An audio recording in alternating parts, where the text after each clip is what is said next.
Bonjour et bienvenue à cette édition de la Tribune TVHR, dernière émission avant la période des fêtes.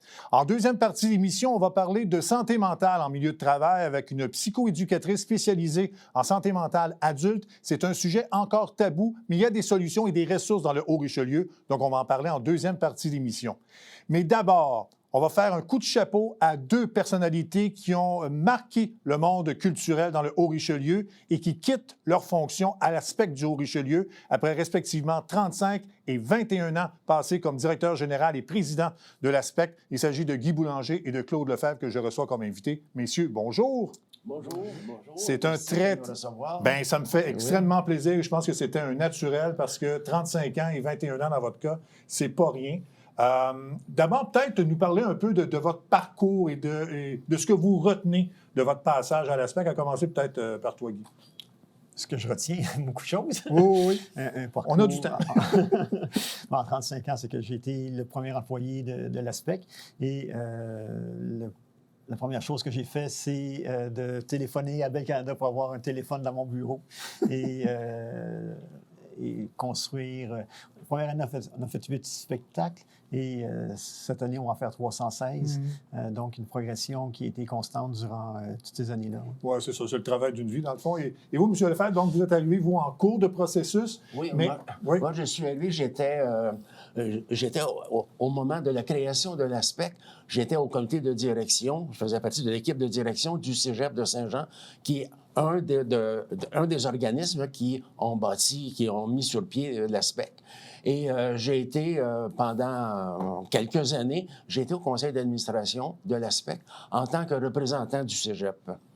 Et le hasard faisant bien des choses, au moment où j'ai pris ma retraite du Cégep, le poste à la présidence du conseil d'administration s'est libéré.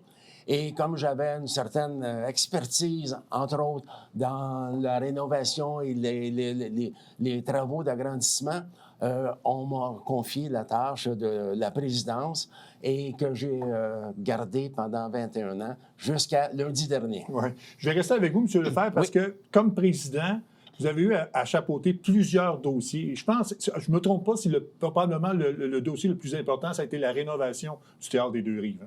C'est un des dossiers vraiment, vraiment des plus importants. C'est un peu pour ça aussi que l'Aspect avait été créé, pour être capable d'avoir un support, un soutien financier des divers organismes, de divers gouvernements. Et lorsque je suis arrivé à la présidence, le processus était déjà commencé. Et je l'ai pris au moment où on finissait les appels de candidature au niveau des architectes. Et on se lançait dans les appels d'offres là, pour l'agrandissement et la rénovation. C'est ça qui a été fait en 2006, je pense, à moins que je me trompe. 2004 à 2006. C'est ça, exactement. Guy, on va se tutoyer parce qu'on se connaît, puis de toute façon, je travaille à l'Aspect, les gens sont au courant. Donc, tu disais, au début, 8 spectacles, on est rendu à plus de 300 maintenant, mais ça a été un long processus, parce qu'évidemment, travailler pour amener autant de spectacles, parce que là, maintenant, en plus, au début, là, je pense que c'était juste seulement au théâtre, je pense. Oui, c'est ça. On a commencé par le Théâtre des Deux-Rives. Ensuite, on a eu la gestion du cabaret-théâtre en 98, donc à peu près 9 ans après la naissance de l'Aspect. Et en 2019, le pôle culturel de Chambly, où on fait la programmation aussi. Donc, oui, c'est une progression qui a été constante d'année en année, parce qu'on ne peut pas... Il faut faire 300 représentations d'un coup. Il faut bâtir la clientèle, il faut développer tous les créneaux. Tu disais que tu étais le premier employé de l'Aspect. Vous êtes combien maintenant? Bien, en termes on faisait un bilan la semaine dernière. Il y a 100 personnes qui gravitent autour de l'Aspect. Ça comprend les travailleurs à temps plein administratifs, où on est à peu près 13, les techniciens, le personnel de salle et tous les contractuels qui gravitent autour. C'est 100 personnes. Diriez-vous que l'Aspect, au fil des ans, avec la variété de spectacles que vous présentez, a amené une nouvelle clientèle dans des salles de spectacle pour voir justement, pour tester les choses? Je pense simplement au jeu du show, par exemple, qui est un très bon concept où les gens s'abonnent sans nécessairement savoir qui ils vont voir, mais ils ressortent souvent ravis parce qu'ils découvrent des nouveaux artistes. Oui, je dirais que c'est la série phare de l'Aspect, en ce sens que ça a été reconnu partout au Québec comme outil de développement de clientèle, c'est un merveilleux outil. Ça nous a pris 5 ans à construire cette série-là avec la persévérance et tout ça. Et oui, on amène beaucoup de nouveaux publics, notamment les jeunes. Cette année, c'est presque 110 représentations qui sont destinées à la clientèle scolaire.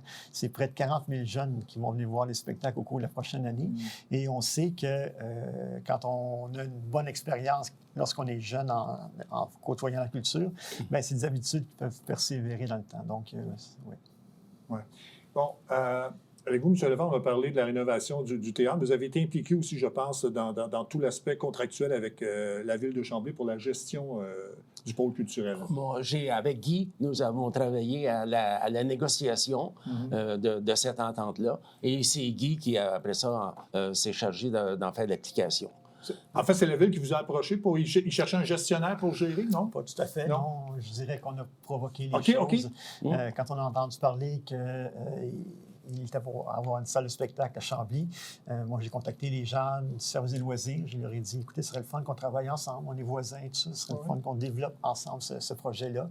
Et je dirais, à force de persévérance, on a créé des liens, puis on a abouti.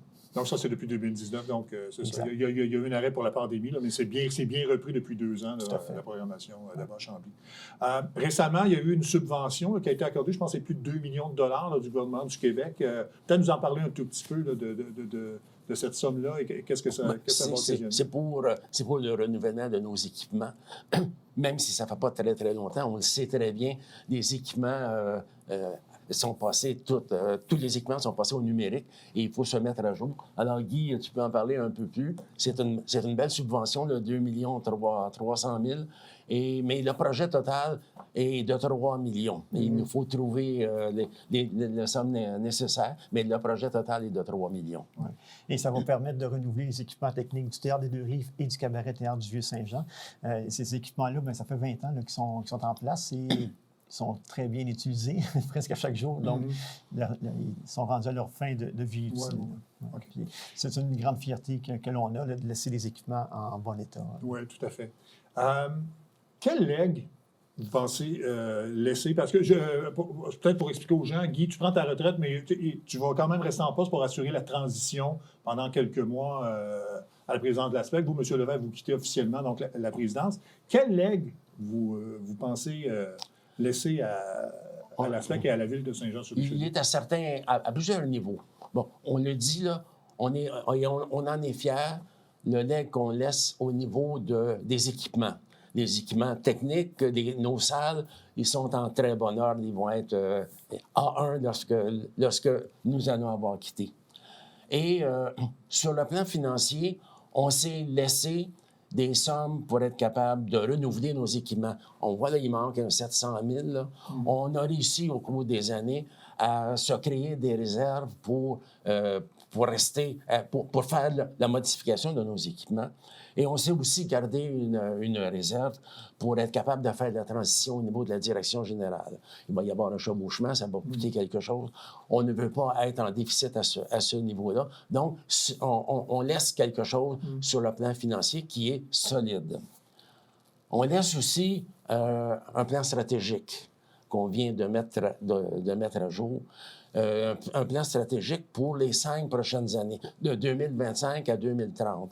On en est rendu à la phase de trouver les actions qui vont aller dans le plan stratégique, mais tout le travail de la planification du plan stratégique est fait.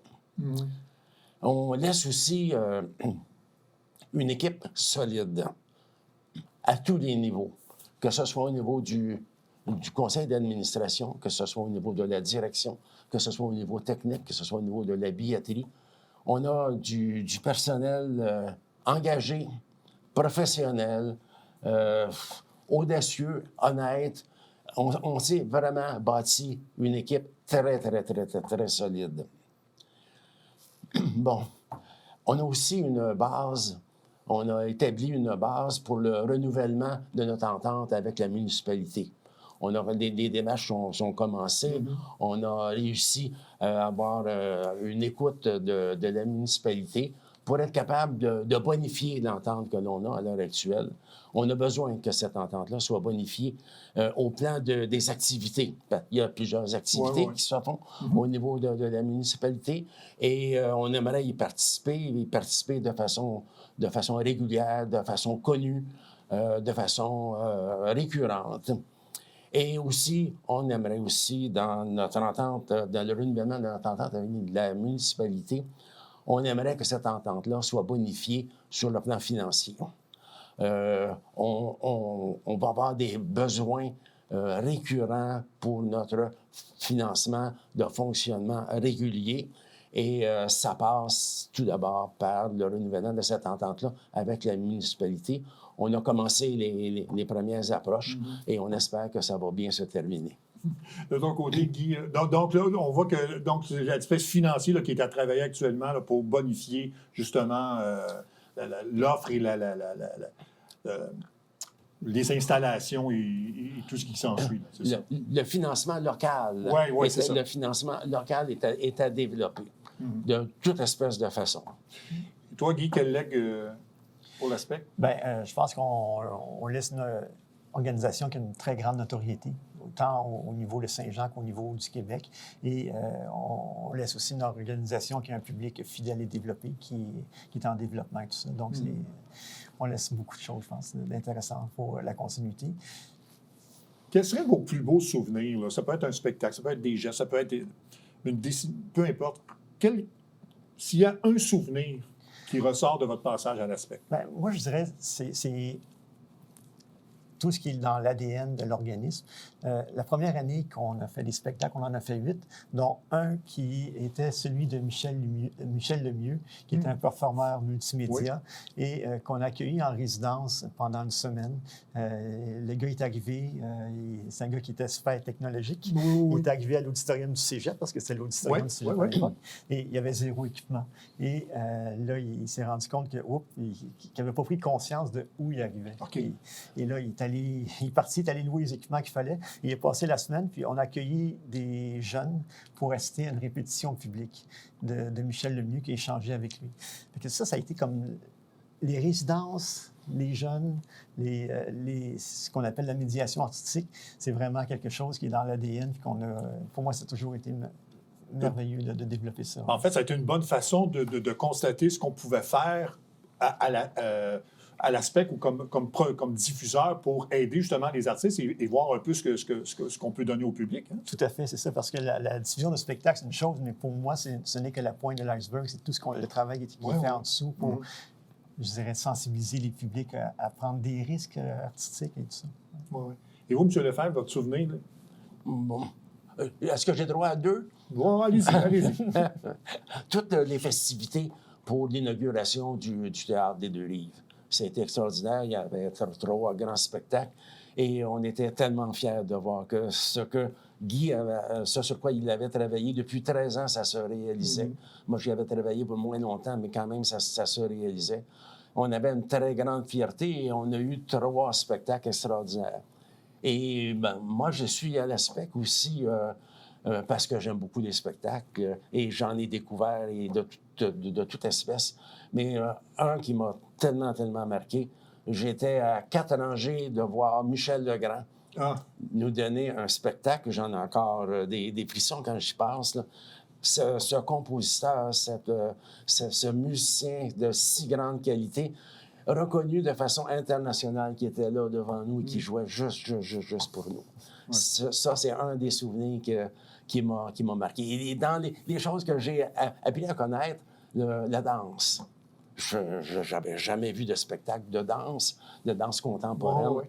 Mais les premiers que j'ai vus, entre autres avec Ballet Jazz de Montréal et tout ça, là, ça m'a donné vraiment le goût d'en voir et d'en voir d'autres. C'est ça la beauté. C'est vraiment ça la beauté. Au-delà de toutes les expériences administratives, bien, on travaille pour ça. On travaille pour diffuser, puis pour diffuser des beaux spectacles, des spectacles de qualité, des spectacles professionnels. Et on y réussit très souvent. Oui, tout à fait. Je vais vous donner 30 secondes. Monsieur Lefebvre, si vous aviez à décrire Guy Boulanger, ce serait quoi? C'est un piège. On n'a pas assez de 30 secondes, c'est ça. C'est quelqu'un avec une imagination débordante, avec un réalisme dans ses objectifs et avec une très, très, très grande honnêteté et je dirais, un leadership tout en douceur. Et Guy, si vous aviez à décrire M. Lefebvre? Ben, ça a été un partenaire de tous les instants durant toutes ces années-là. C'est un pilier sur qui on peut compter. C'est un fin pédagogue. C'est un pilier pour la suite. Puis d'une grande intégrité, d'une grande transparence aussi, qui recherche toujours le consensus et tout ça, qui fait en sorte que... C'est pour ça que les conseils d'administration aussi est très uni, très fort, et c'est grâce à un leadership comme Claude. Bien, messieurs, merci infiniment au nom de tous ceux qui, et ils sont très nombreux à Saint-Jean, qui ont assisté à des spectacles dans les différentes salles du Haut-Richelieu. Merci infiniment pour ce que vous avez fait au cours des dernières années. Vous êtes des piliers et on vous remercie beaucoup de tout ce que vous avez fait. Et bonne retraite, messieurs. Ça fait un plaisir. Merci. Merci. Oui, merci à vous. Alors, on fait une courte pause et au retour, on reçoit une psychoéducatrice spécialisée en santé mentale en milieu de travail.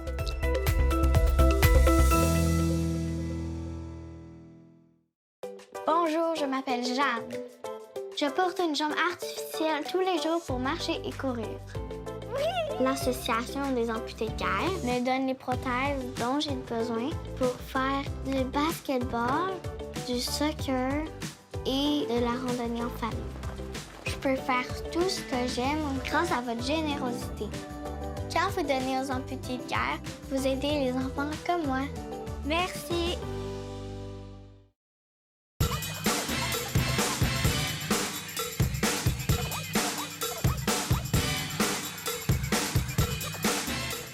Dimanche, 9h30, Télébingo, on vous attend.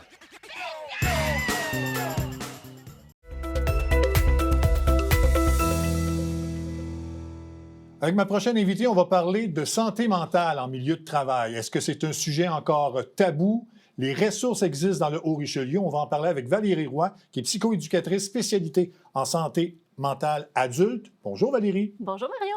On va se mettre dans le contexte. On se connaît, c'est ma nièce. Mais elle est très bonne. Mais Valérie, d'abord, explique-nous ce que tu fais. C'est quoi ton travail là, en tant que psychoéducatrice? Oui, bien moi, dans le fond, en tant que psychoéducatrice, je me spécialise dans les problèmes d'adaptation et les capacités adaptatives des gens. Donc, en gros, comment moi, je vulgarise ma profession, c'est que je les outille concrètement à mieux réagir devant des situations difficiles, des situations, par exemple, au travail qui viennent un peu ébranler leur équilibre, qui viennent ébranler leur repère.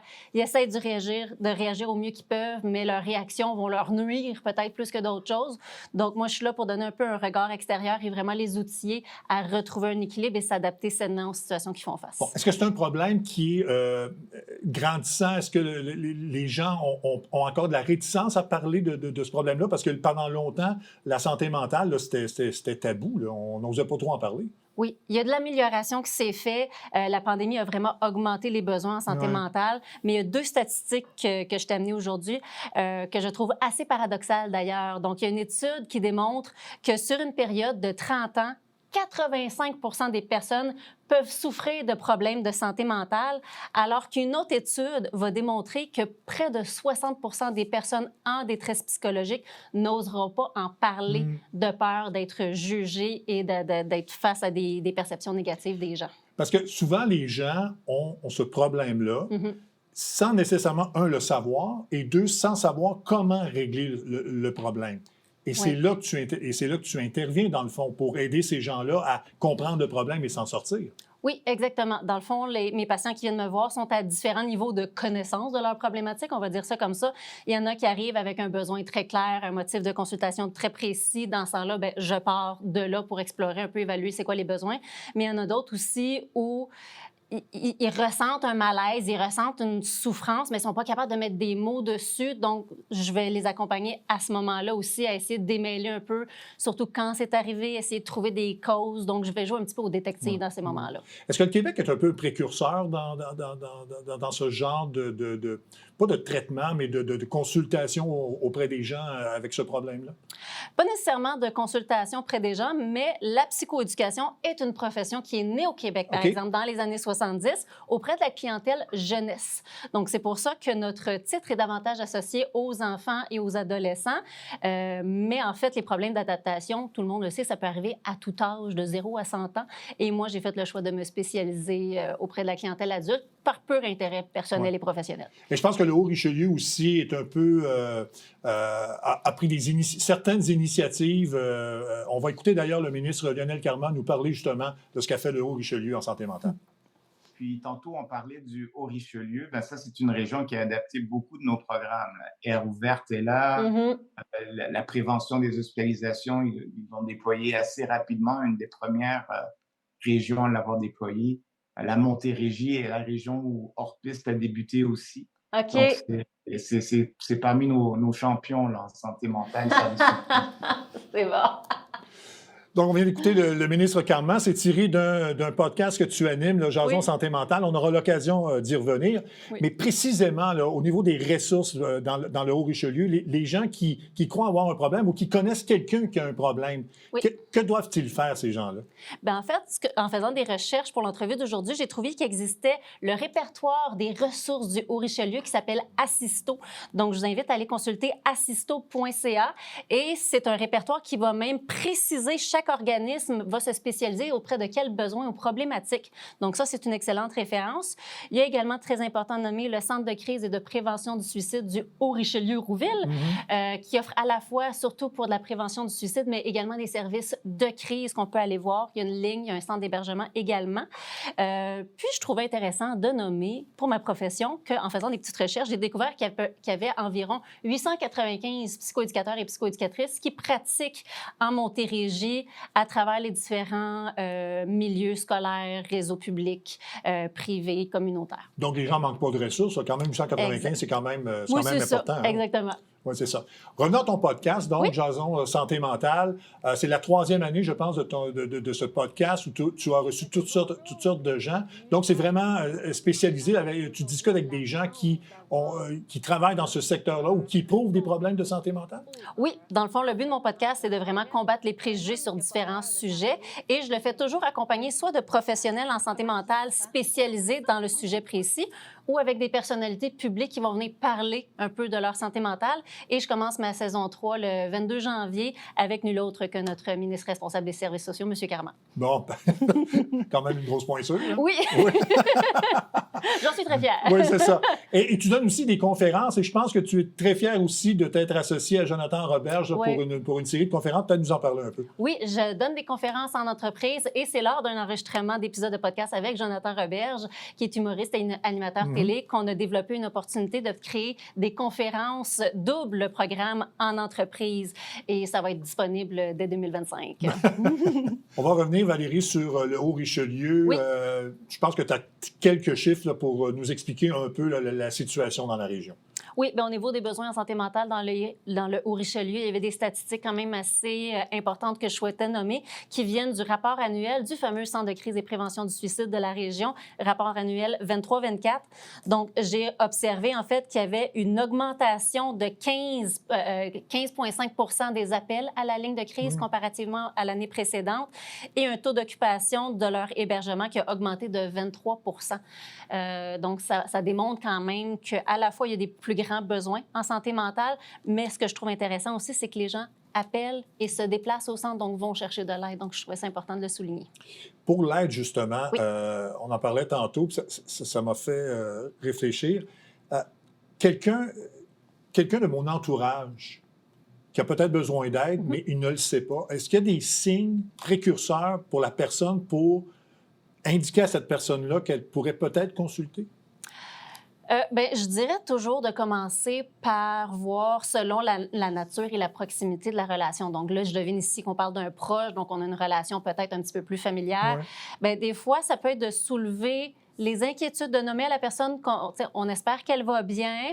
En même temps, on a cru observer depuis un certain temps tel ou tel indice qu'elle a peut-être changé. Hein? On y va mollo. Si on pense que la personne, c'est peut-être un sujet un peu sensible pour elle, on peut y aller avec une approche plus douce, parler au conditionnel. Hein? On dirait que j'ai remarqué ces temps-ci que, je sais pas, on dirait que tu as l'air d'avoir un petit peu moins d'enthousiasme. Je voulais savoir comment tu allais. J'ai-tu raison de m'inquiéter ou je m'inquiète pour rien? Puis sache que je suis là pour que tu puisses m'en parler si jamais tu as besoin d'aide. On ouvre une porte, mais on ne force pas la personne à rentrer dedans. On fait juste lui nommer que la porte est là si jamais il y a besoin de parler. Est-ce que ça peut être souvent causé par un changement d'habitude de vie ou souvent les personnes ont de la difficulté à s'adapter à ce changement-là ou c'est un problème qui peut toucher tout le monde? Ça peut affecter, il y a différentes causes qui vont faire que notre santé psychologique puisse détériorer. Il y a des causes biologiques qui est un petit peu moins mon expertise.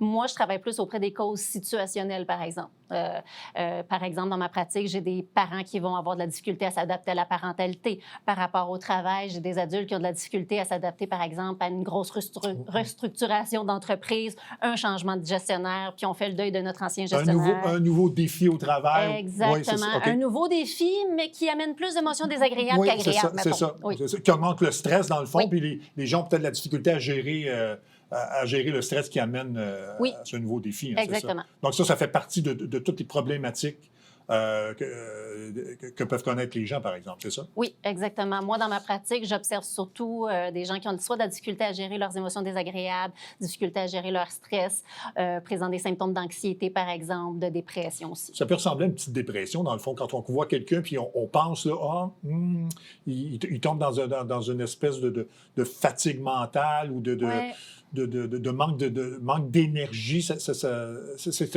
un signe avant-coureur, peut-être, souvent. Ce qui va caractériser surtout la dépression un peu plus va être ce qu'on appelle une sous-activation. On dirait que la personne ralentit, moins d'énergie, humeur un petit peu plus maussade, un langage peut-être un peu plus négatif qu'avant, un petit peu plus pessimiste, tandis que quelqu'un qui va plus avoir une tendance anxieuse, au contraire, moi je dis souvent, c'est le chevreuil qui croise le chemin, c'est le chevreuil qui essaie de traverser la rue. On sent une hyper-vigilance, une hyper-activation aussi du système qui est vraiment en recherche de la menace. Donc, des fois, ça peut être des petits indices à observer. Valérie, merci beaucoup. Ça fut fort intéressant. Et puis, passe de bonnes fêtes. Merci, pareillement. Voilà, c'est tout pour cette édition de la Tribune TVHR. On prend une pause pour la période des fêtes. On se retrouvera dans la semaine du 13 janvier pour de nouvelles émissions. Il sera question, entre autres, on reviendra sur le budget, en fait, 2025 de la ville de Saint-Jean-sur-Richelieu, notamment. J'en profite pour vous remercier de votre fidélité. Merci d'être à l'écoute. Merci à l'équipe technique, d'ailleurs, de m'accueillir pour terminer cette année 2024. Et je vous souhaite un bon temps des fêtes. Soyez prudents, amusez-vous bien et on se retrouve dans la semaine du 13 janvier.